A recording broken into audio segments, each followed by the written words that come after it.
한 주간 잘 지내셨어요?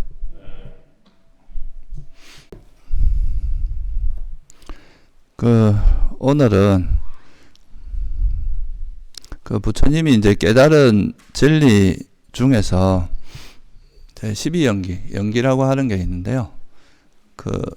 이제 그 연기를 부처님의 가르침을 이렇게 둘러보면 그 중에서 특히 이제 불교에서 괴로움이 일어나는 그런 원인으로서 이제 강조하는 거, 가장 이제 핵심적으로 이야기하는 것 중에 하나가 어리석음이라고 하는 게 있거든요. 소위 말해서 무명, 어리석음 이렇게 이야기하는데요. 사실 이 어리석음이라고 하는 것이 어떻게 보면 불교를 이해하는 데 있어서 굉장히 중요한 그런 이제 포인트라고 할 수 있거든요. 그래서 오늘은 어리석음에 대해서 좀 더 자세히 한번 알아보는 그런 시간을 좀 가지려고 합니다. 그래서 먼저 부처님께서 깨달은 내용을 이제 좀 간단히 살펴보면요. 부처님께서 이제 말씀하신 깨달음이라고 하는 거는 세상에 있는 모든 게 다 조건에서 일어난다. 그게 이제 최초로 깨달은 내용이에요. 이 세상에 있는 모든 걸 이렇게 둘러보니까 이제 이 세상에 있는 모든 것들은 다 그냥 이유 없이 일어나는 건 없더라. 다 무슨 일어나는 데는 무슨 조건, 원인이 있더라. 그걸 이제 발견을 하신 거고요. 그래서 그 원인을 이렇게 조건에서 모든 게 이제 일어난다는 걸 발견을 하셨고, 또 하나는 당신이 이제 보기에 이 세상에 있는 삶에 대해서 이렇게 둘러보니까 많은 사람들이 이런 괴로움을 겪고 있는데 그 괴로움이 원인이 뭔가, 그러니까 원인을 이제 모든 것이 조건에서 일어난다면 우리가 겪고 있는 그 괴로움도 분명히 무슨 원인이 있을 거잖아요. 그죠? 이유가 있을 거다 이거죠. 그래서 그거를 이제 쭉 거슬러서 찾아나간 가르침이 바로 12연기입니다. 현재 우리한테 이런 육체적인 괴로움도 있고 정신적인 괴로움도 있잖아요. 몸에서 오는 고통들, 그리고 정신에서 오는 슬픔, 비탄, 탄식, 절망 이런 것들이 다 이제 정신적인 고통이죠. 그런 정신적인 고통은 주로 성냄하고 관련이 있습니다. 화하고 정신적으로 일어나는 그런, 요즘 말로 하면 스트레스 이런 거죠. 그죠? 스트레스, 우울 이런 게 이제 다 정신적으로 오는 고통들인데, 그래서 그런 고통들이 왜 일어나는가를 이렇게 쭉 조사를 해본 거죠. 그러니까 이 고통이 일어나는 그는 왜냐?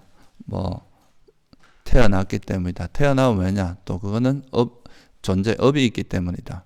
그리고 업이 왜 일어나? 이렇게 하다 보니까 그 속에 이제 집착이라는 거, 가래를 조건으로 이제 그런 괴로움이 일어난다는 거, 그거를 발견하게 됐고, 그래서 이 세상에 있는 것들이 다 뭔가 집착을 하고 있기 때문에 이제 이런 괴로움이 일어나고 있다고 보는 거죠.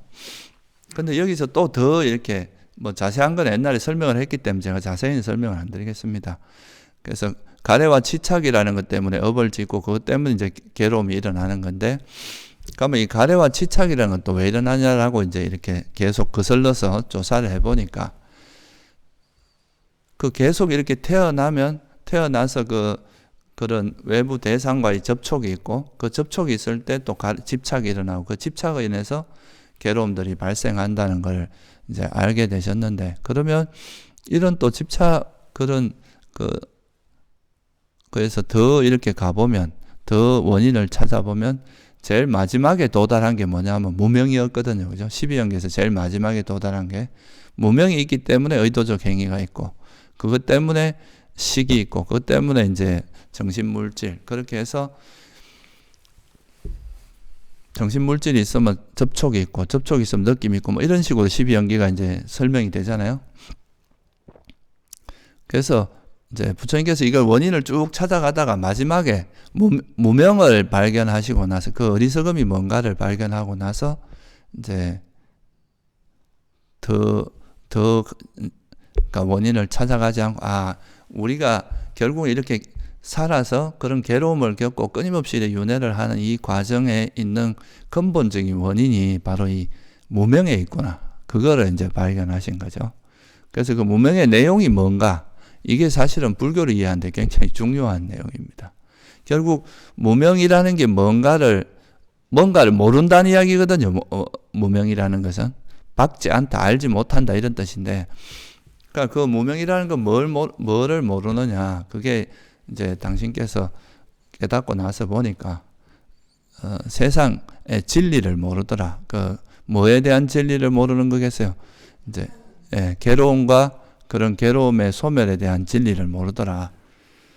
그러니까 결국은 이제 괴로움을 소멸하고 이제 우리가 괴로움에서 벗어나고자 사람들이 누구나 존재는 그런 걸 원하죠. 괴로움을 싫어하고 괴로움이 없는 그런 행복한 걸 원하는데, 그런 괴로움에서 벗어나고자 한다면 먼저 괴로움이 뭔지, 그리고 이 괴로움이 사라진 그 상태가 뭔지에 대한 정확한 이해, 정확한 통찰, 그런 지혜가 있어야 되는데, 그걸 모르다 보니까 이제 그 어리석음을 기반으로 해서 수많은 업들이 생기고, 그로 인해서 또 집착도 일어나고, 집착이 있으니까 또 괴로움이 일어나고, 이런 이제 악순환이 계속된다. 이거를 이제 발견하신 거예요. 12연기 내용을 좀 그 중에서 좀 핵심적인 거를 좀 추려서 이야기해보면, 무명이 있기 때문에 집착이 일어나고, 집착이 있기 때문에 수많은 괴로움이 일어난다. 이렇게 이제 뭐 번뇌만 가지고 이야기한다면 그렇게 요약을 할 수 있어요. 이거는 사실 이제 12연기가 아니고 일반적인 그 우리가 경전에도 보면, 그러니까 왜 사람들이 그 괴로움이 일어나냐, 그거는 보면 이 사라질 수밖에 없는 것을, 그러니까 이 사성제의 내용 중에서 이제 온 물질과 정신이라고 하는 게 변할 수밖에 없는 것인데, 그거를 영원하리라고 집착하는, 그러니까 이걸 잘못 알고 마치 영원한 것처럼 잘못 알고 집착하는 것 때문에 괴로움이 일어난다. 이런 설명들이 많이 있습니다. 그래서 이 이제 어리석음이라는 것이 가장 핵심적인, 가장 이제 괴로움이 일어나는 근원적인 거라고 보신 거고, 그럼 이 어리석음을 어떻게 버릴 것인가? 당신이 이제 버린 그 길이 있을 거 아니에요, 그죠? 그 어리석음을 버린 그 길을 보면은 그거를 정리하신 게 팔정도입니다, 그죠? 이 팔정도를 통해서 이제 이 어리석음을 소멸하게 되고, 그로 인해서 이제 모든 괴로움이 소멸되는 그런 과정을 설명을 하는데, 결국 이 어리석음을 타파하는 그 무기가 뭐냐 하면 지혜라고 하는 거죠. 우리가 보통 불교에서 말하는 빠냐라고 하는 지혜라고 하는 의미는 이제 이런 그 괴로움을 소멸하는데 필요한 지혜를 의미합니다. 그래서 제가 자주 말씀드렸지만 수타니파타에 보면 뭐가 머리냐, 뭐가 머리를 떨어뜨리는 거냐, 이런 질문을 해요, 어떤 제자가. 그러니까 머리라는 거는 이 괴로움이 일어나는 가장 우두머리가 뭐냐, 제일 그 핵심적인 머리에 해당하는 게 뭐냐, 이런 질문이고, 그러니까 뭐를 가지고 이 머리를 떨어뜨리느냐, 그 머리를 떨어뜨리는 무기는 뭐냐, 이렇게 이제 질문을 했을 때, 이 머리는 무명에 해당하고 어리석음에 해당하고, 이 머리를 떨어뜨리는 것은 명지이다. 이렇게 이제 부처님께서 대답을 하시거든요. 그러니까 어리석음을 깨는 무기는 지혜다. 이렇게 이제 말씀하시는 거죠. 그래서 사실은 지혜가 생기기 위해서는 이 어리석음을 파악하지 않고서는 사실 지혜가 생기기 어려워요. 또 역으로 말하면 이 어리석음을 깨기 위해서는 반드시 또 지혜가 있어야 되는 거겠죠. 그래서 이거를 이제 다르게 이야기하면, 우리가 그 빛이 있으면은 뭐가 없어집니까? 어둠이 없어지잖아요. 어둠이 있다는 건 빛이 없다는 뜻이죠, 그죠? 그래서 그 육조단경이라고 선어록 중에 되게 유명한 그게 있는데, 거기에 보면은 하나의 등불이 1등이 그 능제 천전함이라고, 그러니까 능이 천년의 어둠을 제거한다, 그런 말이 있거든요. 그러니까 우리가 어떻게 보면 그 셀 수 없는 과거 전생부터 그런 어리석음 때문에 수많은 업을 짓고, 그로 인해서 계속 이렇게 윤회를 해오고 있고, 그것 때문에 괴로움을 겪는다는 게 이제 12연계에서 하는 말이거든요. 그러면 이 고리를 끊는 그 무기가 지혜인데 이 지혜 그러니까 진리에 대해서 깨뚫어 하는 괴로움과 괴로움의 소멸에 대한 그 진리를 깨뚫어 알게 되면 아무리 오랫동안 지속된 그 어둠이라도 만약에 동굴이 1000년 동안 그 아무런 빛도 안 들어가는 깜깜한 데 있었다 해도 그 불 한 번 켜면 어둠은 사라지잖아요.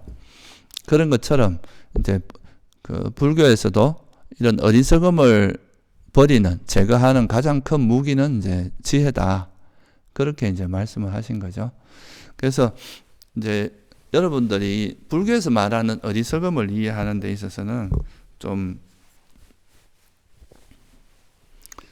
그 기준점을 정말 잘 이해를 해야 되는데 그 사실 이게 탐욕이나 성냄이라고 하는 약간 우리 감정적인 영역이라서 좀 이해하기 쉽거든요. 여러분이 살면서 집착이 일어나는 거 이런 건 되게 쉽게 알 수 있는 거고 또 성냄이라고 하는 것도 화라고 하는 것도 우리가 뭐 그렇게 어렵지 않게 알 수 있는 내용들이라서 그렇게 어렵지 않은데 그하고 대부분은 이 탐욕과 성냄을 버리는 거에 대해서는 꼭 불교 아닌 다른 수행 전통이나 이런 데서도 이런 탐욕 성냄을 없애는 이런 부분에 대해서 이야기는 많이 하죠. 그죠? 보통 외도에서 말하는 삼매에서도 이 탐욕 성냄이 있으면 삼매에 들 수가 없습니다. 그러니까 우리가 세속에서 공부를 할 때도 집착이나 성냄 없이 딱 집중된 마음으로 해야 공부를 잘 할 수 있잖아요. 그러니까 이거는 어디서나 이야기하는데 이 탐욕과 성냄이 일어나게 만드는 그 뿌리에 해당하는 드러나진 않지만 이거를 계속 자라고 영양분을 제공해 주는 이 뿌리에 해당되는 이 어리석음을 철저히 깨뚫어 보고 이거를 버림으로써 괴로움을 완전히 소멸하게 하는 이런 구조는 사실 불교밖에 없거든요. 사실 그래서 불교에서 말하는 지혜는 이 어리석음을 깨고 어리석음을 근원적으로 이제 제거하는 그런 쪽에 되게 초점이 맞춰져 있다. 그래서 사실 이 어리석음을 이해하는 게 여러분들이 나중에 이제 이 윗바사나 수행을 하다 보면 이 윗바사나 지혜가 좀 생기기 시작한다는 건 이 어리석음을 이해하기 시작한다는 거하고도 관련이 있어요. 결국 이 어리석음을 모르면 표면적으로는 뭔가 사라진 것 같은데 이게 계속 또 리바이벌 되고 그런 게 반복되는 그런 일이 벌어지기 때문이죠. 그래서 오늘은 그 어리석음하고 지혜 이건 따로 이제 설명하기도 어려운 거고 특히 이 어리석음이 불교에서 말하는 어리석음이 뭔지를 한번 정리해 보는 시간을 좀 가지려고 해요. 먼저 이제 불교에서 말하는 어리석음은 빨리어로 모하라고 이야기하는데요.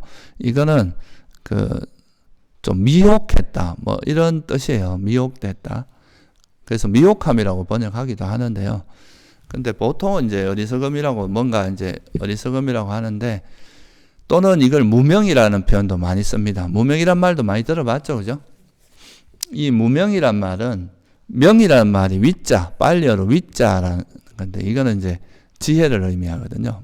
뭔가 박다, 진리에 박다, 안다, 진리를 잘 안다는 뜻이에요. 위자라는 게. 그러니까 그 안다는 뜻이고 아위자 그러면 뭐겠어요? 모른다 이 말이잖아요, 그죠? 그래서 이 위자에다가 부정어 a를 붙여서 아위자 이걸 무명. 그러니까 한자에서 위자를 명으로 번역을 하고 그러니까 아위자는 앞에 없을 무자를 써서 무명으로 번역을 한 거고요. 그러니까 지혜가 없다 이 말이에요. 그리고 이제 명지는 그냥 이제 그 지혜를 표현한다 이렇게 보시면 됩니다. 근데 여기서 정말 중요한 건 뭐냐 하면 우리가 세속에서도 어리석음과 지혜 이런 표현은 쓰잖아요, 그죠? 뭐 왜 그래 어리석어 이렇게 말하기도 하고 지혜가 없어 이렇게 말하기도 하는데 근데 부처님이 쓰실 때 이 어리석음이라는 용어는 그 세속적인 용어와 일치하는 부분도 있지만 꼭 일치하지 않는 수도 있습니다. 왜냐? 부처님이 관심이 있었던 건 뭡니까? 우리가 현학적으로 뭐 지식을 넓히고 한다, 사상을 정립한다거나 이런 게 아니었잖아요. 부처님께서 관심 있는 내용은 뭐였어요? 우리 중생들이 겪고 있는 그 괴로움을 소멸하는 거였잖아요. 그죠? 그래서 이 괴로움을 소멸하는 거에 포커스가 맞춰져 있기 때문에 괴로움을 소멸하려면 가장 중요한 거는 괴로움이 뭔지, 이 괴로움이 소멸이 뭔지 이거를 정확히 알아야 되거든요. 여러분이 괴로움을 행복으로 알면 어떻게 되겠어요? 내가 이 행복을 실현한다고 막 열심히 노력하지만 괴로움을 쫓아가는 거니까 결국은 아무리 노력을 해도 자기가 원하는 결과를 얻을 수는 없을 거 아니에요. 그죠? 그래서 이 괴로움을 정확히 괴로움으로 통찰하고 또 괴로움이 벗어난 행복, 완전한 행복은 행복으로 봐야 우리가 이제 원하는 목적에 도달할 수 있기 때문에 결국은 부처님께서 설한 모든 법문의 내용은 너희들이 뭐가 괴로움인지 정확히 알게 하고 이 괴로움으로부터 벗어나는 길이, 괴로움의 원인이 뭔지 더 나아가서 그리고 이 원인이 버려졌을 때 괴로움이 소멸될 수 있다는 거. 또 구체적으로 이 괴로움의 소멸의 방법론까지 설한 게 이제 불교의 가르침이란 말이죠. 그래서 이제 불교에서 말하는 괴로움, 어리석음과 지혜라고 하는 이거는 기준이 뭐냐? 괴로움과 괴로움의 소멸에 대한 어리석음과 괴로움과 괴로움의 소멸에 대한 지혜다. 이게 이제 정의에 해당합니다. 그러니까 이 관점을 잘 알아야 돼요. 그러니까 우리가 세속적으로 말하듯이 뭐 그냥 제가 예를 들어서 수학에서 말하는 어떤 정의를 모르면 그게 어리석은 거잖아요. 그죠? 수학의 내용을 잘 모르면 어리석다고 할 수 있잖아요. 어떤 문제를 못 풀어도 그 어리석다고 할 수 있고, 경제학을 하는 사람은 뭐 경제학적인 내용에 대해서 잘 모르면 어리석다고 할 수 있겠죠. 그런데 이제 불교에서 말하는 어리석음과 지혜라고 하는 거는 괴로움과 괴로움의 소멸에 대한 사성제에 대한 무지 또는 사성제에 대한 지혜, 이걸 이야기한다는 거죠. 그래서 경전에 보면은 이렇게 두 가지로 나옵니다. 그러니까 무명경이라는 경에 보면 부처님께 물어요. 무명이 뭡니까? 이렇게 물으면 무명이라는 것은 괴로움에 대한 무지, 그리고 괴로움의 일어남에 대한 무지, 괴로움의 소멸에 대한 무지, 괴로움의 소멸로 인도하는 도닦음에 대한 무지, 이거를 무명이라 한다. 그럼 명지가 뭡니까? 라고 물으면 괴로움에 대한 지혜, 괴로움의 일어남에 대한 지혜, 괴로움의 소멸에 대한 지혜, 괴로움의 소멸로 인도하는 도닦음에 대한 지혜, 이거를 명지라고 한다.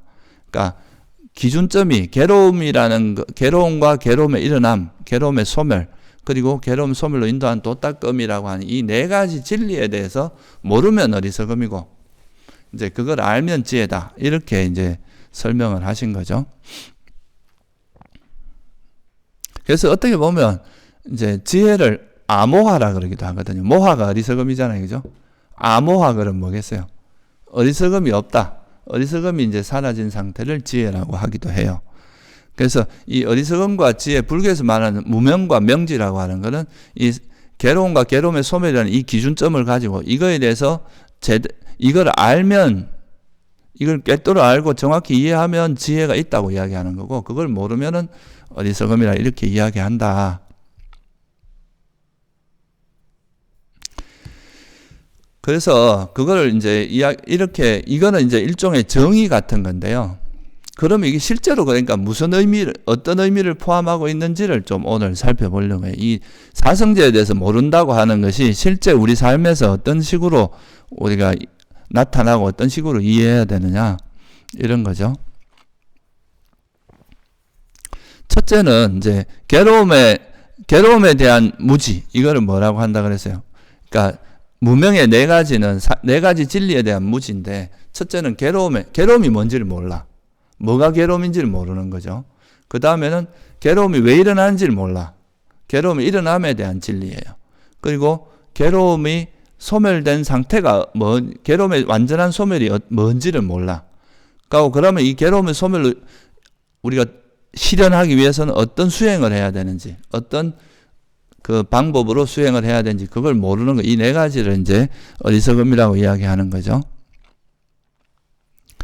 첫 번째는 뭐냐 하면 괴로움에 대한 무지인데요. 그러니까 부처님께서는 이 세상에 있는 모든 걸 뭐라고 말씀하셨어요? 이 세상에 있는 모든 것은? 그러니까 형체가 있는 건 뭐라고 했습니까? 이렇게 형체를 가지고 있는 거. 그런 건 물질이라고 이야기했죠. 그죠? 물질적인 요소. 그리고 형체는 없지만 작용은 있는 그런 걸 우리가 뭐라고 해요? 정신이라고 하죠. 그죠? 그러니까 물질과 정신적인 요소, 이렇게 이제 두 가지로 분류를 했어요. 그래서 이 말의 의미가 이 세상에 있는 모든 것은 물질적인 거하고 정신적인 요소, 이 두 가지를 벗어나는 건 없다는 표현도 돼요.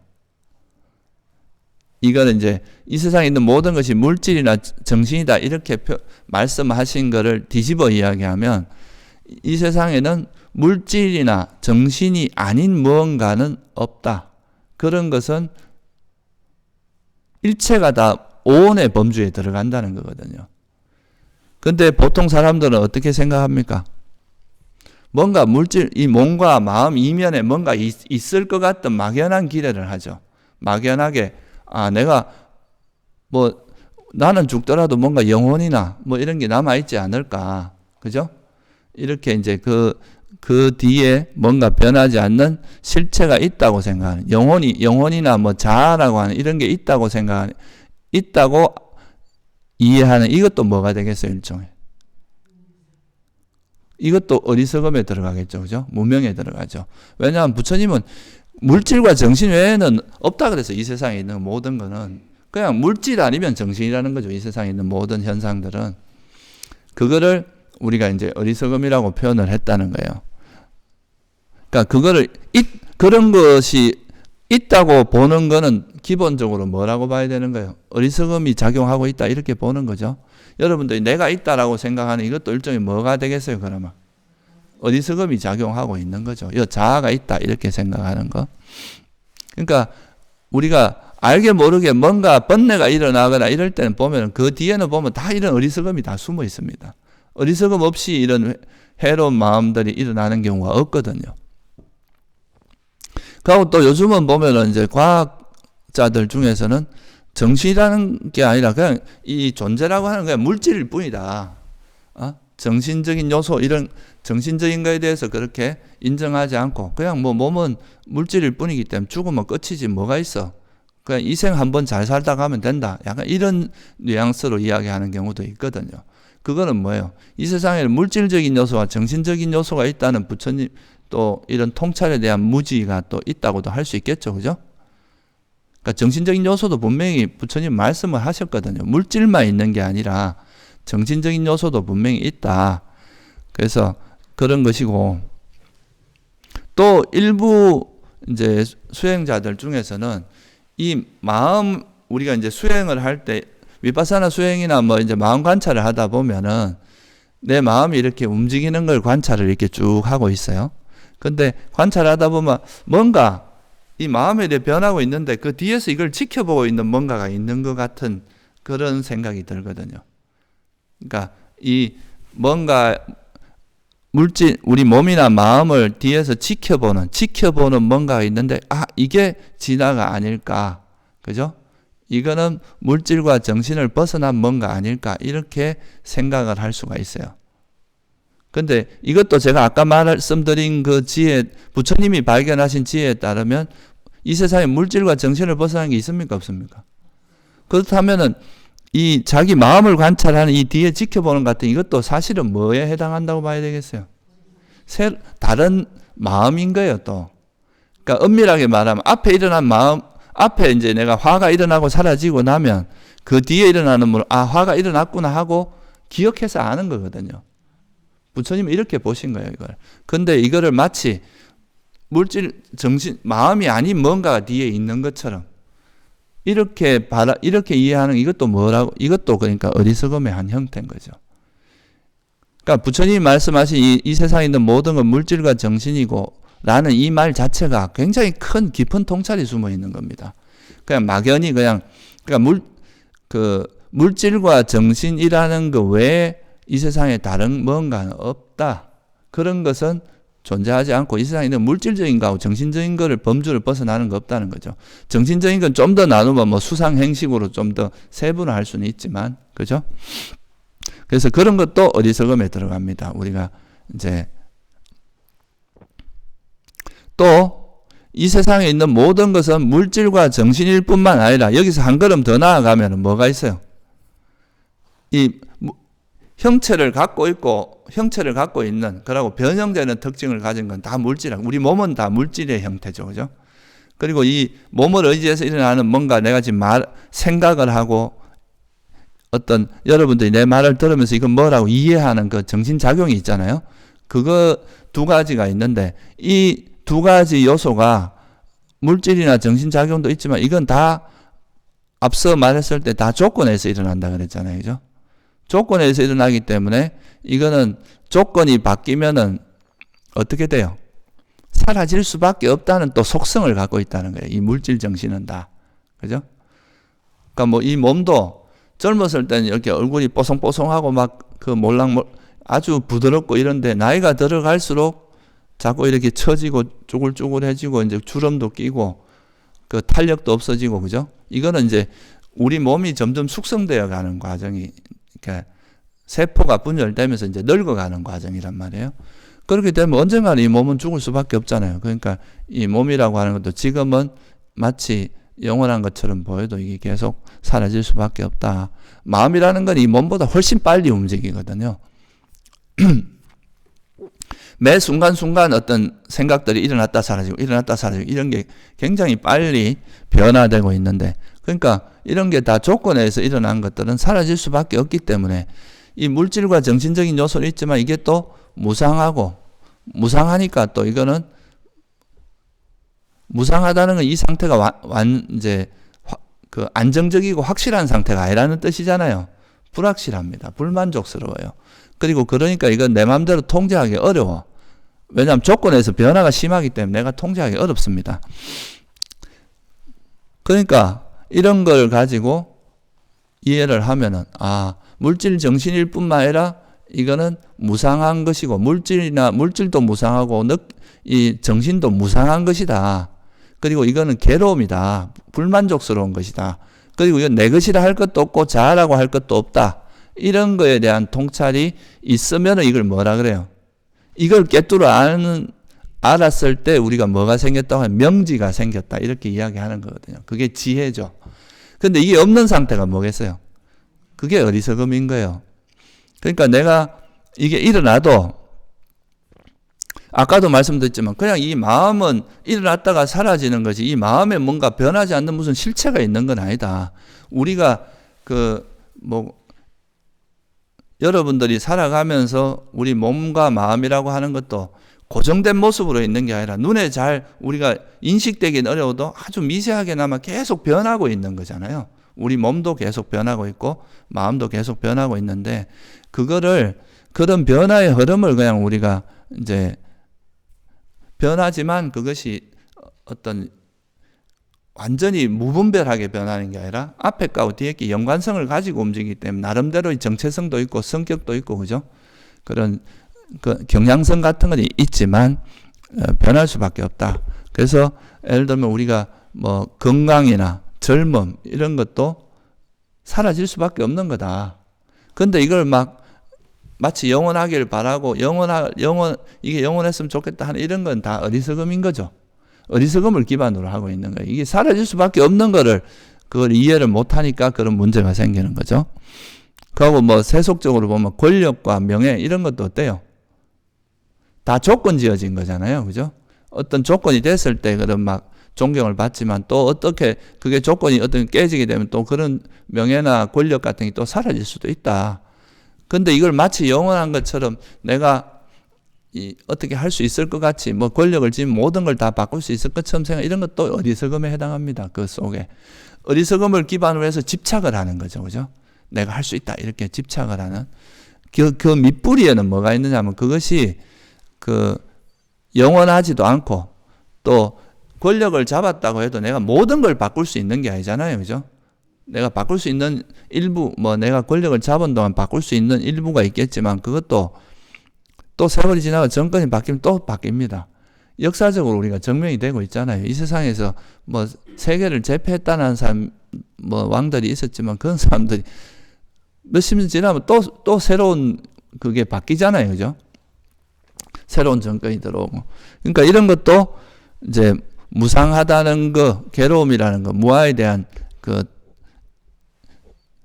이해가 있는 사람은 그런 걸 이해하고 그 권력이나 명예가 있더라도 거기에 애착을 가지거나 이러지 않는데 그렇지 않으면은 이것이 마치 영원한 것처럼 착각하고 잘못 아는 거죠. 잘못 아는 게 어리석음이거든요. 이거 마치 이제 내 것인 것처럼 이것은 내 거라고 생각하면서 또 집착하고 그런 어리석음이 이제 있기 때문에 그런 일이 발생한다는 거죠. 그래서 영원하지 않은 것을 영원하다고 잘못하는 거, 이것도 뭐라고 봐야 되겠어요? 그것도 어리석음입니다. 그 어리석음을 기반으로 해서 이 자기 생각을 고집하고 집착하고 이렇게 하면 이 견해로 발전할 수 있는 거고, 그죠? 근데 그냥 이걸 잘못 보는 그 자체는 어리석음이라 그럽니다. 그러니까 괴로움일 수밖에 없는 걸 행복으로 보는 거, 이건 뭐에 해당하겠어요? 이것도 역시 어리석음에 해당하는 거죠.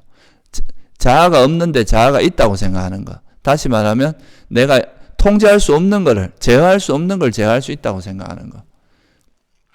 이 세상은 굉장히 복잡한 예를 들면 사람이 여기 있으면 그 사람마다 생각하는 게 다르고 서로가 뭐 추구하는 게 다르기 때문에 그 속에서 뭔가 내가 여기 있는 사람을 다 내가 원하는 대로 다 끌고 가는 건 불가능하거든요. 그렇잖아요.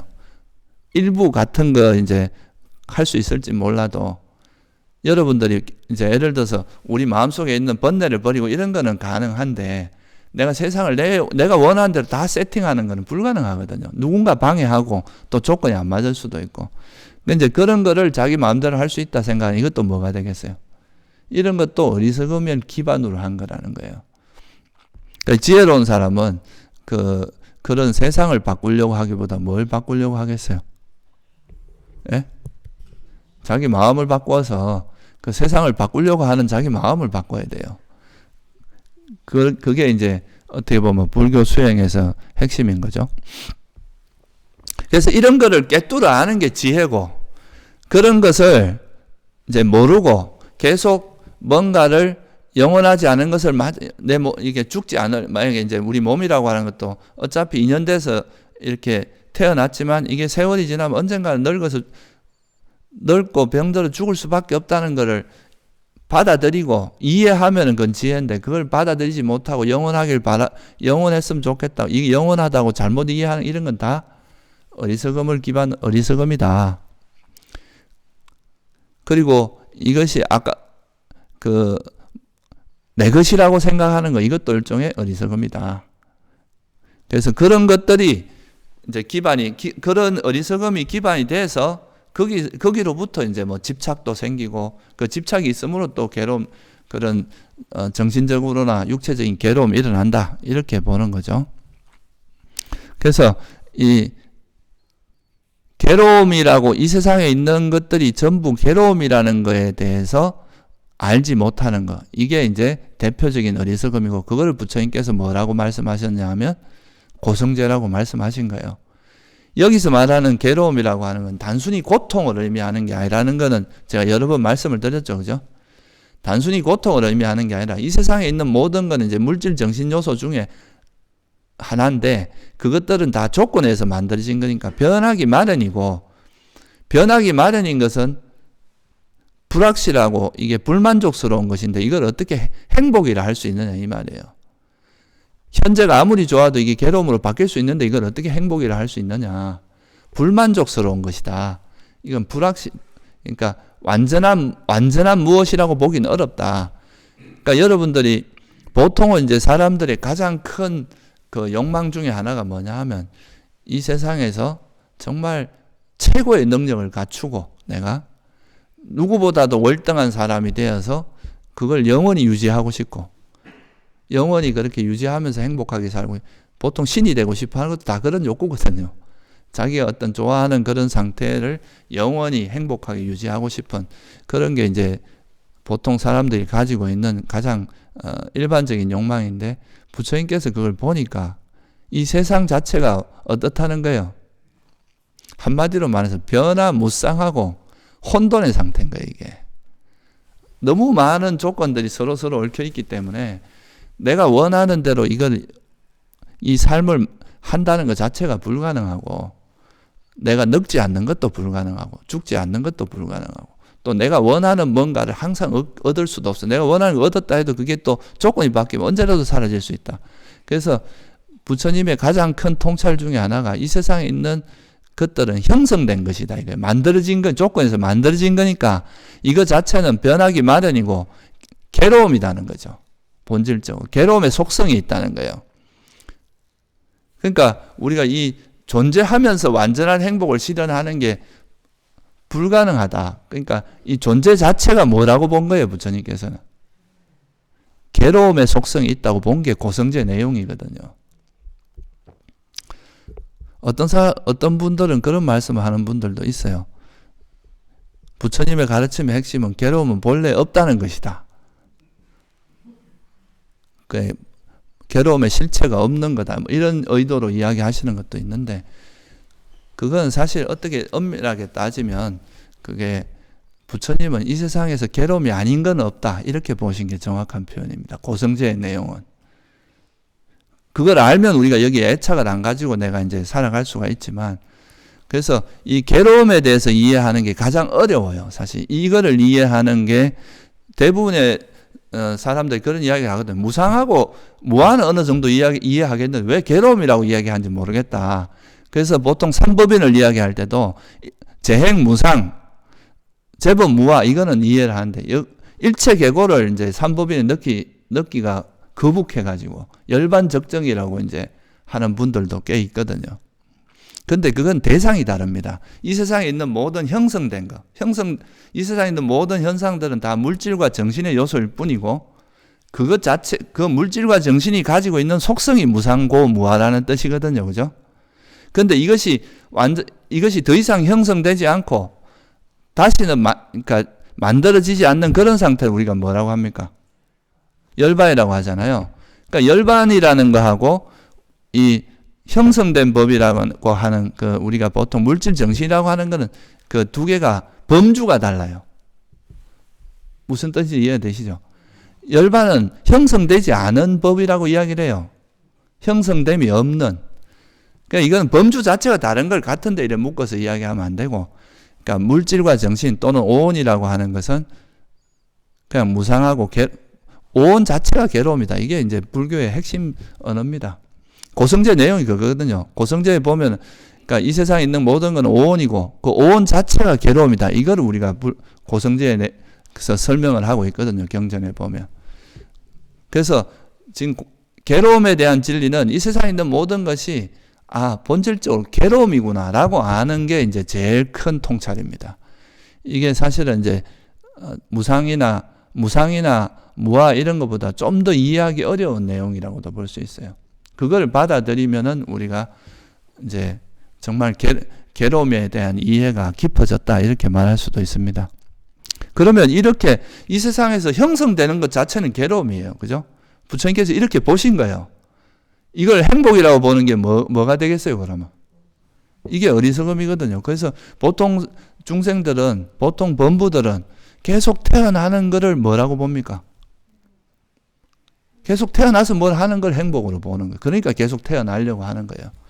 근데 이제 부처님께서는 태어나도 행복할 때도 있고 괴로울 때도 있잖아요. 우리가 살아가다 보면.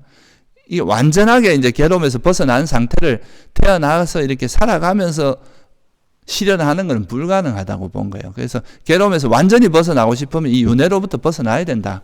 이게 이제 괴로움의 소멸이라는, 그게 멸반이고 멸성제에 대한 이야기거든요. 그걸 모르는 게 또 뭐가 되겠어요? 그러니까 태어나지 않는 것을 괴로움이라고 보는 게 뭐가 되겠어요? 그것도 우리가 지혜입니까? 어리석음입니까? 근데 여러분은 어떨 것 같아요? 그러니까 태어남을 보통 사람들은 그걸 받아들이기가 굉장히 어렵습니다. 그러니까 뭔가 태어나지 않는다 그러면 내가 없어지는 거 아이가? 그러면서 두려워하고 그거에 대해서 막 울부짖고 나는 안 태어나고 싶지 않아. 막 이렇게 이제 하는데, 그거는 우리가 이제 아직도 어리석음에 이렇게 압도되어 있기 때문에 아직까지 그런 게 잘 수용이 안 되는 거예요. 지금 그걸 여러분 이해 안 된다고 억지로 받아들이지 않더라도 나중에 이제 수행을 하면서 이 세상의 본질에 대한 통찰이 깊어지다 보면 자연스럽게 이 세상에서 형성되는 거는 다 괴로움이구나. 그러면 결국 그 괴로움에서 벗어나기 위해서는 형성되지 않는 방법밖에 없구나. 그렇게 이제 통찰이 이어지게 되어 있습니다. 그러니까 이거는 괴로움과 행복, 완전한 행복의 정의입니다. 지금 이 두 가지가. 고성제하고 멸성제가. 뭐가 괴로움이고 뭐가 괴로움의 소멸인지를 정확히 알아야 돼요. 그걸 모르는 게 뭐라는 거예요, 불교에서. 그게 어리석음입니다. 이걸 모르니까 자꾸 이제 반대로 괴로움을 내가 태어나서 막 이 세상에서 정말 신처럼 능력을 갖춰서 이 세상에서 폼나게 한번 살아보겠다. 이렇게 생각하는 것도 그 밑에 뭐가 깔려 있겠어요? 이 태어남이 행복이라고 생각하는 어리석음이 깔려 있는 거예요. 그러니까 그런 거를 정확히 이해하고 통찰함으로써 그런 어리석음이 벌어지는 건데, 이거는 이제 결국 불교에서 말하는 지혜는 뭐하고 연관이 되냐? 사성제하고 네 가지 진리하고 연관될 수밖에 없다. 어떻게 보면 불교에서 말하는 깨달음은 사성제를 깨닫는 겁니다. 한마디로 말하면. 그래서 이제 괴로움과 괴로움의 소멸, 이거를 모르는 게 무지고 그걸 깨뚫어 하는 건 지혜다. 이렇게 볼 수 있고요. 그러면 이 괴로움이 왜 일어나는가를 보니까, 첫째 부처님께서 사람들은 내가 괴로움이 이제 겪으면 저 사람이 나를 괴롭혀서 괴롭다. 물론 그것도 맞습니다. 그게 아닌 건 아니에요. 그죠? 내 돈이 없어서 괴롭다. 또는 날씨가 더워서 괴롭다. 또 이 세상이 세상이 너무 이상해서 마음에 안 들어서 괴롭다. 그렇게 이제 주변에 다른 대상 탓을 하는 경우가 되게 많은데, 물론 그것도 원인이 된다는 거예요. 부처님께서 원인이 여러 가지가 있거든요. 일어나는 데는. 내가 괴로움이 일어나는 원인도 외부 대상도 분명히 원인이 됩니다. 근데 예를 들어서 부처님이 있고 범부가 있을 때 똑같은 상황에서 범부는 화를 내도 부처님은 화를 냅니까? 안 냅니까? 안 낸단 말이에요. 그러면 이거는 대상이 만약에 전적인 원인이라면 누구나 화를 내는 게 정상이잖아요. 근데 화를 안 내는 사람도 있다는 건 대상만이 전부가 아니라는 거죠. 그죠? 더 근원적인 건 뭐가 있다는 거예요? 대상보다는 자기 마음의 문제라는 게 더 큰 거예요. 그래서 그 마음이라는 것이 이제 대상이 아니라 마음이라는 이 통찰, 그거를 모르고 대상 탓하는 이것도 어리석음에 기반을 하고 있습니다. 기본적으로는.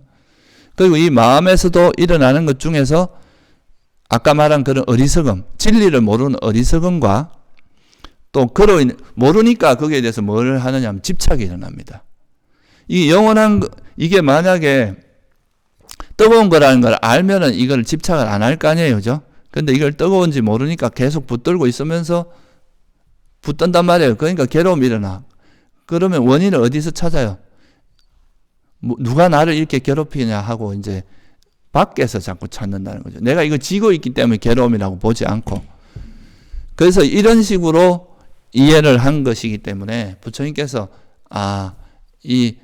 우리한테 분명히 이 세상은 형성되는 것 자체가 본질적으로 가지고 있는 결함이 있어요. 사라질 수밖에 없고 너무 조건의 영향을 많이 받아요. 그러니까 이거는 내가 원하는 그런 그 완전한 행복을 실현할 수 없음에도 불구하고 왜 사람들이 이걸 자꾸 태어나려고 하느냐? 태어남을 행복으로 괴로움으로 보지 않기 때문에, 그걸 행복으로 보는 그런 지혜가 없기 때문에, 오히려 태어남을 행복이라고 보는 어리석음 때문에 계속 그런 가래가 일어난다는 거죠. 그러니까 계속 태어나려고 하기 때문에 계속 태어날 거 아니에요. 그죠? 가래가 있기 때문에. 그리고 여러분들 지금도 뭔가 집착이 있으니까 그게 현재도 내가 집착이 있으면 그 집착을 기반으로 한 행위들이 계속 일어나잖아요. 그죠? 내가 예를 들어서 맛있는 걸 먹고 싶다. 그런 가래가 심해졌어요. 그러면 그거를 맛있는 걸 먹기 위해서 차를 타고 나가서 맛집을 찾아가거나 이런 행위들을 하게 되잖아요. 그죠? 그러니까 항상 뭔가 이렇게 가래가 있으면, 집착이 있으면 그로 인해서 행위들이 일어나게 되어 있습니다. 그게 죽어서도 마찬가지라는 거예요. 죽을 때 내가 그 가래라는 것이 정리가 안 된 상태에서 죽으면 그 마음에 있는 가래의 힘이 또 새로운 존재로서 또 계속 형성되게 만드는 그런 힘이 있더라. 그게 이제 집성제 내용이거든요. 부처님께서 말씀. 이 괴로움이 일어나는 데는 가래라는 집착이라는 것 때문이다. 근데 이 집착의 이면에 보니까 이 가래가 있으면은 또 괴로움이 일어나죠. 여러분 집착이 있으면은 그것이 실현 안 되면 그 자체로 괴로움이고, 실현돼도 사라질까 봐 두려워하고, 그게 우리 삶이잖아요. 그죠? 돈을 벌어도 이 돈이 또 없어지면 안 되는데 하고 초조하고, 또 이 지키기 위해서 괴로워하고 힘들어하고, 얻지 못하면 그 자체로 엄청 고통이고 그런 거죠. 근데 이 가래 이면에 보니까 그 어리석음 때문이더라. 이게 12연계 아까 제가 말씀드린 그거예요. 이 괴로움이 일어나는 그 기반에는 정신적이나 육체적인 괴로움이 일어나는 그 밑뿌리에는 집착이 있고 그 집착의 또 뿌리에는 뭐가 있다는 거예요? 어리석음이 있다라는 거죠. 그래서 그거를 이해하는 것이 이제 이런 탐진치라고 하는 이 세 가지의 뿌리, 이 마음 상태 때문에 우리가 괴로움이 일어난다. 대상도 물론 중요하지만 대상보다는 이런 마음들이 훨씬 더 근원적인 원인이다. 그리고 이거에 의해서 이제 괴로움이 일어난다고 보는 거, 이게 이제 그 집성제, 그러니까 괴로움이 왜 일어나는지에 대한 통찰이죠. 그렇다면 여기서 이제 어리석음을 뭐로 볼 수 있느냐 하면, 내가 만약에 탐욕이 일어났는데도 이 탐욕이 탐욕인 줄 모르는 건 뭐에 해당하겠어요?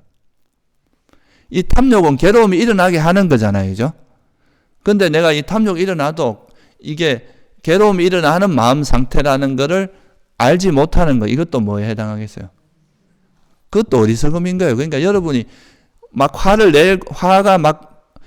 화가 나서 정신없이 화를 내고 나서 나중에 아이고 내가 왜 이렇게 화를 냈지 이렇게 생각할 수 있는데, 화를 내는 그 순간에는 뭐가 압도한 거예요? 그러니까 어리석음에 빠져가지고 내가 화를 내는지도 모르고 화를 내고 있다는 거죠. 그러니까 그거는 이 화가 위험하다, 화가 해로운 법이다, 괴로움의 원인이 된다라는 것을 모르는 어리석음을 기반으로 하고 있다는 거죠. 그러니까 거기에도 어리석음이 이미 작용하고 있어요. 막 뭔가 집착을 할 때 거기에 빠져, 그러니까 우리가 도박이나 그런 이제 되게 극단적인 그런 중독에 빠진 사람들은 그냥 그걸 보면 자기가 자기 의지하고 관계없이 그쪽으로 확 그냥 휩쓸려 버리잖아요. 그죠? 그게 뭐냐 하면 이미 그것이 너무나 즐겁고 행복이라는 이런 이제 도박은 위험한 것인데, 거기에 대한 집착이 그걸 하는 것이 행복이라고 생각하는 그 어리석음이 너무 강하기 때문에 그쪽으로 그냥 가버리는 거예요. 그래서 이게 이제 탐욕이 일어났는데도 탐욕을 탐욕으로 알고 성냄을 성냄으로 꿰뚫어 알고 어리석음을 어리석음으로 꿰뚫어 아는 게 지혜라면, 그죠?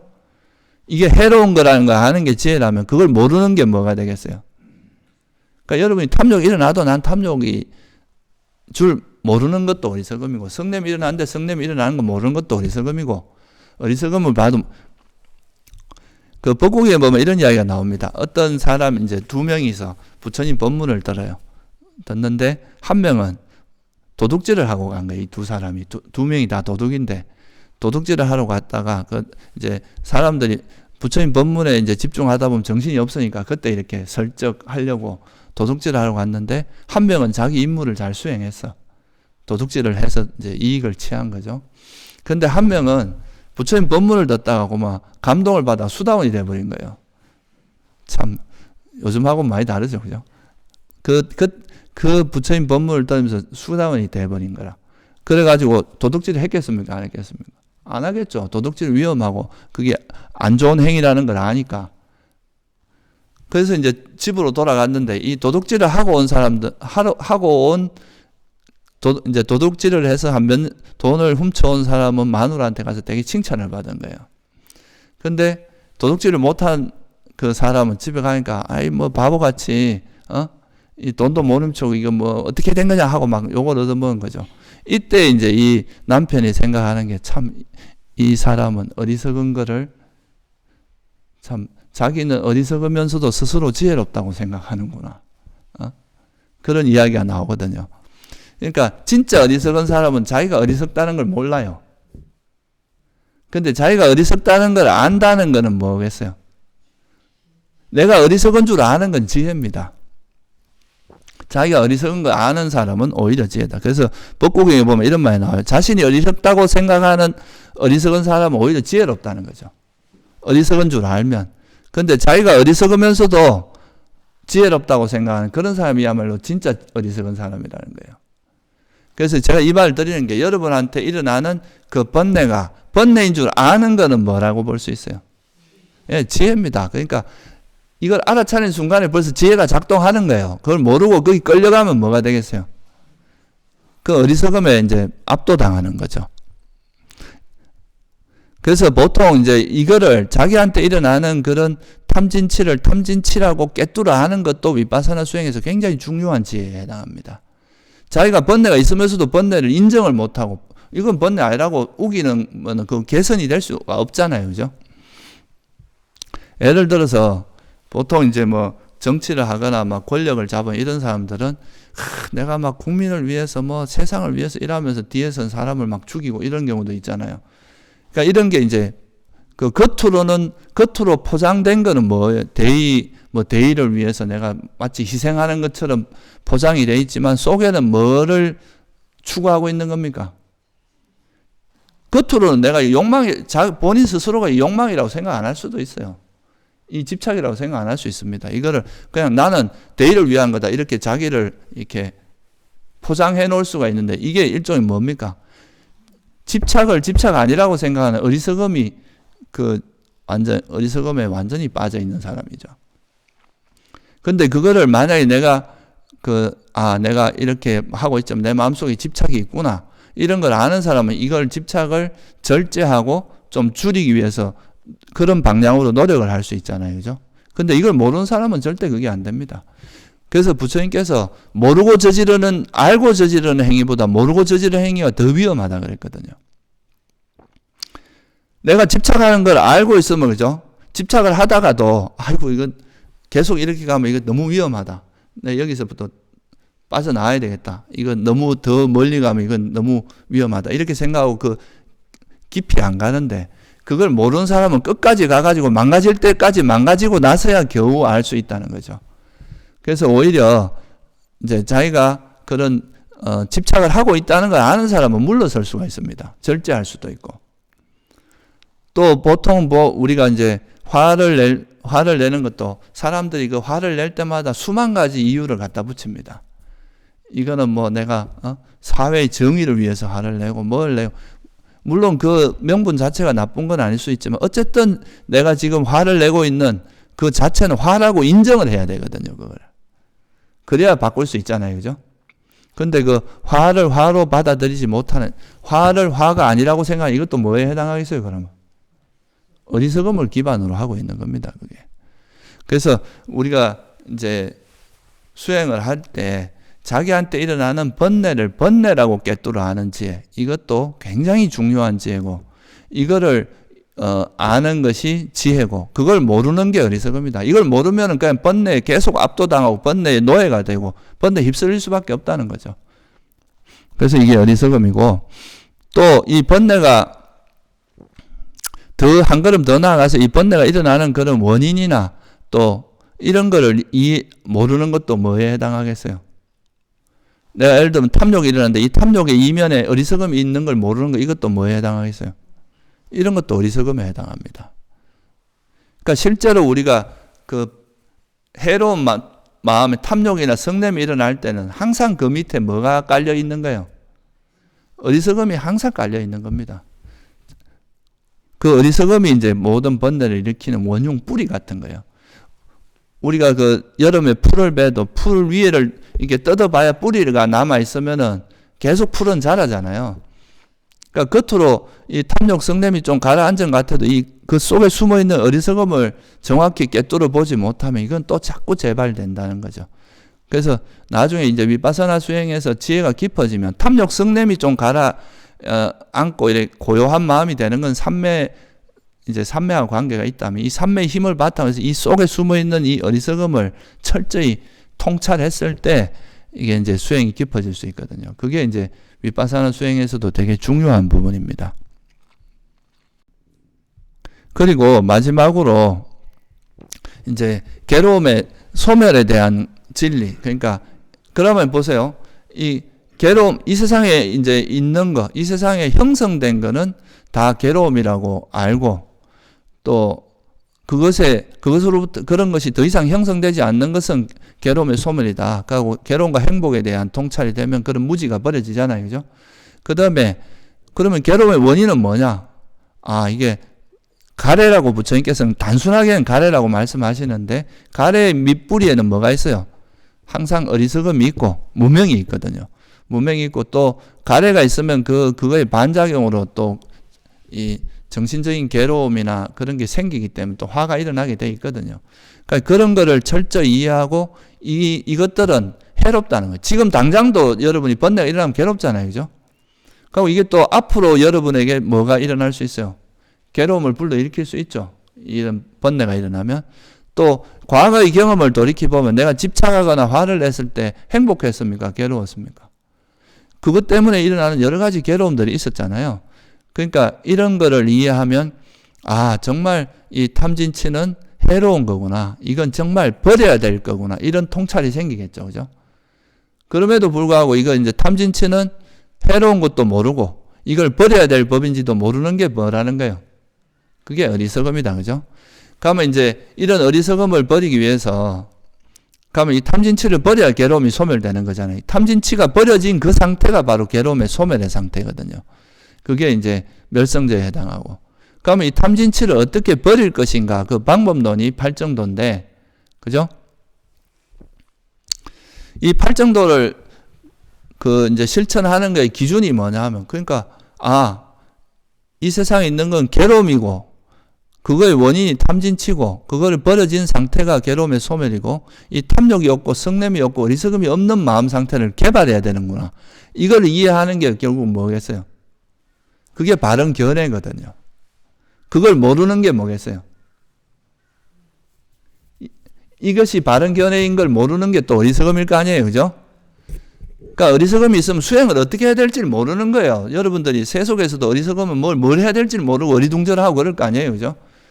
그러니까 이게 뭐가 괴로움이고 뭐가 행복인지도 모르고 뭐가 괴로움의 원인이고 뭐가 괴로움의 소멸 어떤 거를 우리가 개발해야 되는지 버려야 될지 개발해야 되는 건지 를 모르면 수행이라는 것 자체가 시작이 될 수 없잖아요. 그죠? 그래서 그 괴로움과 괴로움의 소멸에 대한 지혜, 또 괴로움의 원인이 뭐냐? 이건 탐진치기 때문에 이건 버려야 될 법이다. 탐욕이 없고 성냄이 없고 어리석음이 없는 마음 상태는 유익한 상태니까 이거는 개발해야 된다. 이거를 알면 내가 수행을 어떻게 해야 될지 그 방향성이 나오잖아요. 그죠? 그러니까 그걸 모르면 이건 어리석음에 해당합니다. 이런 걸 모르기 때문에 사람들은 동쪽으로 가고자 하면서 서쪽으로 가는 거예요. 괴로움을 소멸하고자 하면서 괴로움이 자꾸 일어나는 집착하고 화내고 이런 쪽으로 자꾸 달려간다는 거죠. 그래서 이거를 이제 먼저 이해해야 된다. 그래야 수행의 방향성이 나온다. 그래서 이 바른 견해에 대한 지혜, 이게 바로 처음에 나오는 정견이거든요. 바른 견해. 이게 사성제에 대한 지혜거든요. 사성제는 그냥 괴로움과 괴로움의 소멸에 대한 지혜입니다. 그래서 그걸 알고 거기에 따라서 노력을 해야 된다. 그럼 노력은 뭐 어떻게 해야 되겠어요? 그럼 바른 노력은 뭐냐? 해로운 마음을 개발하고 유익한 마음을 버리면 안 돼. 자기 욕심을 위해서 자기 욕망을 추구하기 위해서 정의를 버리고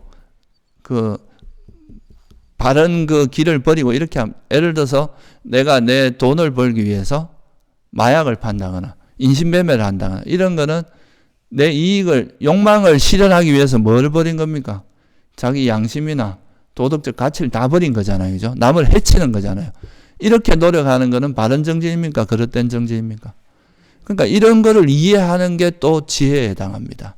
그걸 모르니까 어리석으면 이제 이런 거에 대한 기준이 없으면 또 그 자기 욕망을 바탕으로 해서 막 그쪽으로 달려가기 때문에 이렇게 노력을 하기 때문에 괴로움에서 벗어날 수가 없겠죠. 이것도 그러니까 바른 정진과 그릇된 정진이 뭔지를 모르는 것도 어리석음에 해당합니다.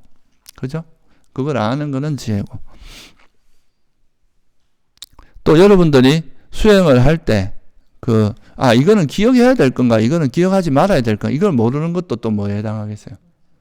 그것도 어리석음. 내가 수행을 할 때 이 수행 주제는 정확히 기억을 해야 되고, 사성제에 대한, 여러분이 아직 완전히 터득은 못해도 사성제라는 진리를 기억해야 됩니까? 잊어버려야 되겠어요. 그러니까 이거는 기억해야 될 거죠. 근데 여러분들이 뭐 과거의 원한이나 뭐 남들에 대해서 뭐 안 좋은 이야기 이런 것들은 굳이 기억해갖고 별로 도움될 게 없잖아요.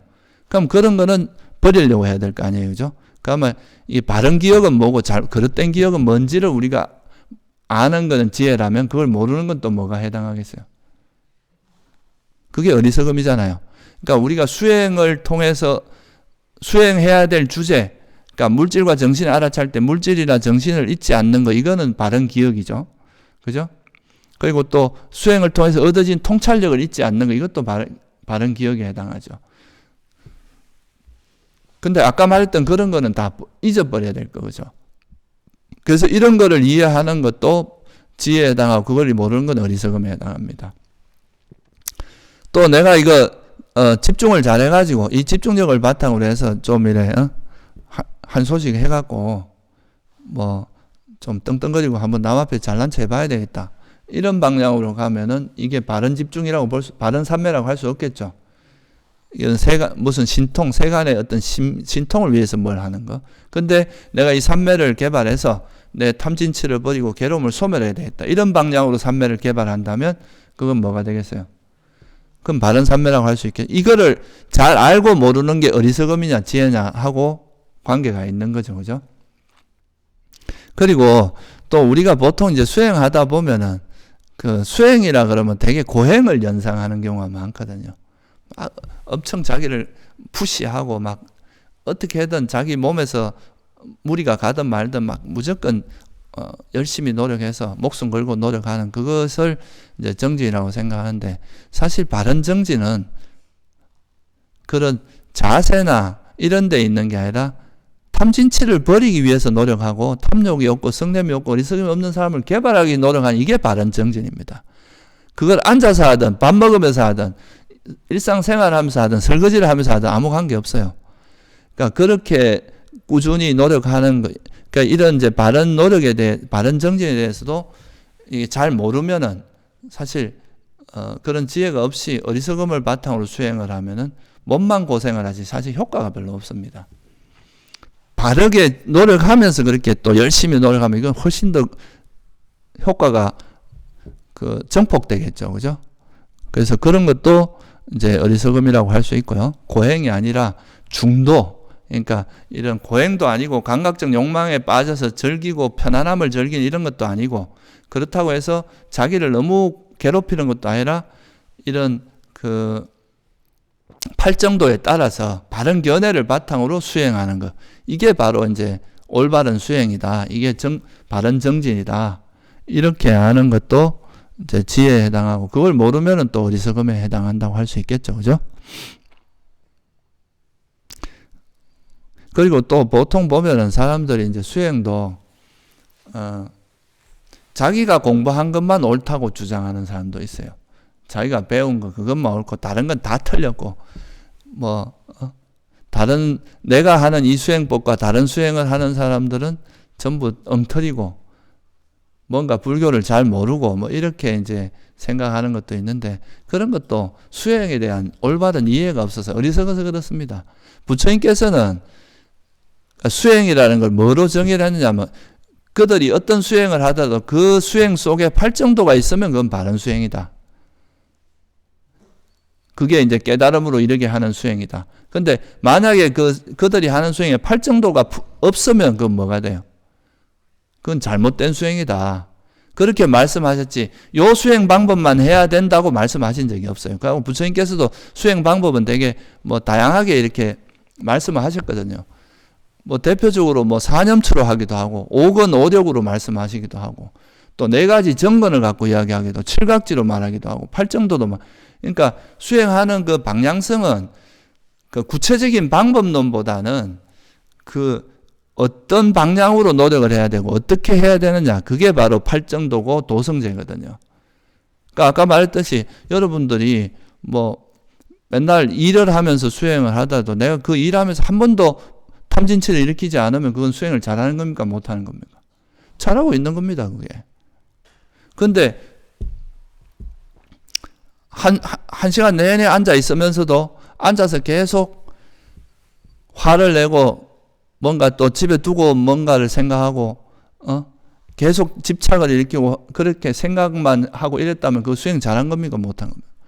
그러니까 이거는 그 외형적인 그런 것보다도 그 속에 있는 그 여러분들 마음 상태의 내용을 봐야 돼요. 내가 그 수행을 하는 동안에 얼마나 순수하게 내가 탐진치를 버리는 쪽으로 노력했느냐. 그죠? 여러분이 뭘 하시더라도, 뭐 마당을 썰더라도 탐진치 없는 방향으로 만약에 마당을 썰고 있으면 그건 수행을 잘 하시는 거예요. 근데 1시간 내내 앉아있어서 졸기만 하면 그건 수행을 하는 게 아니라 조는 거죠. 해태원침에 빠진 거잖아요. 그러니까 그런 거를 이제 잘 이해하는 거, 이것도 이제 도성제에 대한, 그러니까 괴로움에 소멸을 인도한 도닦음에 대한 이해고, 그걸 모르는 게 어리석음이다. 그래서 우리가 수행을 잘 하기 위해, 이제 불교를 잘 이해하기 위해서는 그런 4가지 진리, 괴로움과 괴로움의 소멸에 대한 이런 거를, 일단은 좀 배워서 우리가 여러분들이 익히고, 그 배우고 난 다음에는 그거를 자기가 직접 터득하도록, 자기가 실제 자기 삶에서 그게 터득되도록 하는 거, 이게 수행인 거죠. 근데 그런 걸 이제 너무 모르고 하면 자기식으로 하면서 자기 기준에 따라서 수행하는 거, 이거는 되게 자의적이 되기 쉽습니다. 수행이라는 게 자기 내면의 것이기 때문에 누구도 우리가 몸 같은 경우는 몸에 병이 남아요. 눈으로 보이고 뭐 실험 우리가 이제 그거를 측정하는 요즘 기술도 발달해 있고 이래서 어느 정도 객관화 되잖아요. 그죠? 근데 이 마음이라고 하는 거는 사실 자기 스스로가 이렇게 정말 이렇게 균형감 있게 바라보지 않으면, 또 그거를 지혜로운 사람들하고 이렇게 같이 법담도 나누고 점검을 받아가면서 수행하지 않으면 자기 세계에 빠져갖고 정말 이상한 쪽으로 흘러가기도 쉬워요. 그러니까 부처님 말씀하신 그런 수행도 아닌 것을 수행이라고 생각해서 거기에 빠져버린. 그래도 바른 길을 가면은 여러분 지금 당장 오늘이 아니라 이 생에 아라한이 안 되더라도 그 바른 길로 가면 언젠가는 깨달으면 이렇게 돼 있거든요. 시간의 문제지. 그런데 그 바른 길에 대해서 모르고 이런 지혜 없이 그냥 가다 보면은 그게 지금 뭐 어디로 가는지도 모르고 자기가 가는 것이 자기는 그 바른 수행이라고 생각하지만 나중에 알고 보면 전혀 엉뚱한, 저도 뭐 그런 경험이 있거든요. 그러니까 그것이 올바른 수행이라고 갔는데 나중에 알고 보니까 이게 전혀 어리석은 길로 가고 있었던 걸 발견한 적도 많이 있단 말이에요. 그러니까 그런 것들이 충분히 검증되지 않으면 되게 위험하거든요. 그래서 이 어리석음이라는 것이 우리 수행하는 도처에 굉장히 많은 영향을 주고 있습니다. 그래서 이 어리석음을 깨는, 그러니까 머리를 자르는 무기가 뭐라는 거예요? 지혜입니다. 그 지혜 중에서도 특히 뭐에 대한 지혜입니까? 4가지 진리에 대한 지혜, 괴로움과 괴로움의 소멸에 대한 지혜. 그 지혜가 있으면 우리가 이제 이 어리석음을 타파할 수가 있고, 그 지혜를 통해서 여기서 내가 어리석었구나, 이걸 내가 잘못 보고 있었구나, 이 세상을 이렇게 봐야 되는데 이거를 괴로움을 행복으로 보고 있었구나, 행복을 괴로움으로 보고 있었구나, 이런 거를 스스로 발견하고 알아가는, 그게 바로 진리를 터득해가는 과정입니다. 그거를 이제 스스로 알게 되면 이제 그 괴로움에서 벗어날 수 있겠죠. 그래서 이 어리석음이 버려져야 괴로움이 소멸됩니다. 이 어리석음이라고 하는 건 잠재 성향이기 때문에 잘 안 드러납니다. 뿌리처럼 감춰져 있기 때문에 이거를 꿰뚫어 보는 지혜가, 그래서 우리가 지혜를 말할 때 빠냐라고 하잖아요. 빠라는 게 더 깊이 들어가서 이 말이거든요. 그러니까 숨어 있는 게 아니라 정말 깊숙이 들어가서 이것이 우리가 애착하고 싫어하는 그 대상의 본질을 정확히 봤을 때 어리석음이 깨진다. 빛이 생기면 어둠이 사라지는 것과 같다. 그래서 어떻게 보면 이 어리석음이라고 하는 이 부분을 이해하는 것이 불교 수행에 있어서 굉장히 중요한 부분이다 하는 것을 여러분들이 한번 이해를 하시고, 그래서 어리석음이 워낙 중요한 부분이기 때문에 좀 구체적으로 여러 가지로 좀 설명을 드렸는데, 오늘 그걸 계기로 해서 여러분 좀 어리석음에 대한 이해가 좀 깊어지길 바랍니다. 예, 오늘은 마치겠습니다.